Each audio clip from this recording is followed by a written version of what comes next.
The next speaker, Baroness Bennett of Manor Castle. I've given the noble lady, the Minister, advance notice that I plan to speak about the need for a feminist UK foreign policy. She may be expecting me to major on the cutting of foreign aid below 0.7% of GDP that is set in our law, but I assume that the government will, eventually, have to stop breaking the law and bring a bill to the House. So while I'm often thinking of the desperate women, men and children of Yemen, hounded by our weapons and denied our aid, I will for the moment put that issue to one side. Now, since this is the International Women's Day debate, I want to think and speak more conceptually, particularly in the light of the announcement from the Biden administration that its intention is to protect and empower women around the world. Across the Channel, the French government declares explicitly that it has a feminist foreign policy. Now, I'm not hearing the same terminology from the UK, but then it's not really terminology that I'm interested in, but policy and action.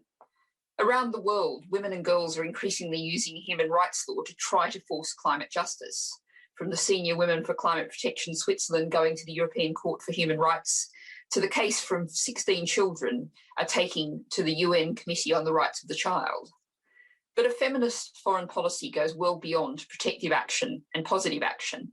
It goes well beyond steps such as that outlined to me earlier today by the noble Lord Goldsmith in supporting access to modern methods of contraception. It is about transformation of our economic and political systems. It's not just a case of doing some positive things, but reversing centuries of damaging choices and policies, millennia of assuming that humans and the natural world exist to serve that creation of a few, mostly male humans, the market.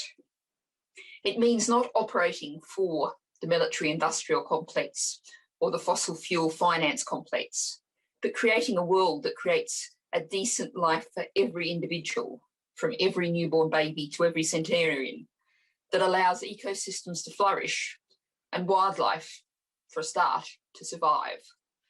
A feminist foreign policy must be guided by Kate Raworth's Donut Economics. It means ending what academic Karen Warren has called the logic of domination.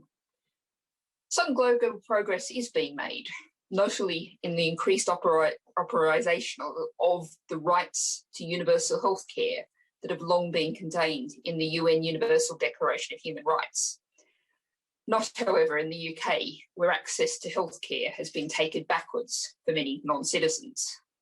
But there's a growing understanding that we need to go beyond medicine and talk about the need for care societies, a concept with enormous potential, as demonstrated by the Women Budgets Group's plan for a care-led recovery from coronavirus.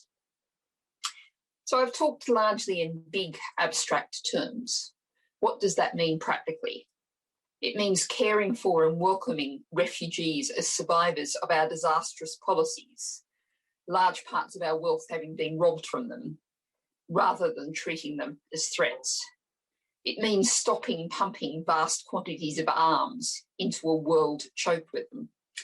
Last year, the UK was the world's second largest arms exporter, £11 billion of exported destruction.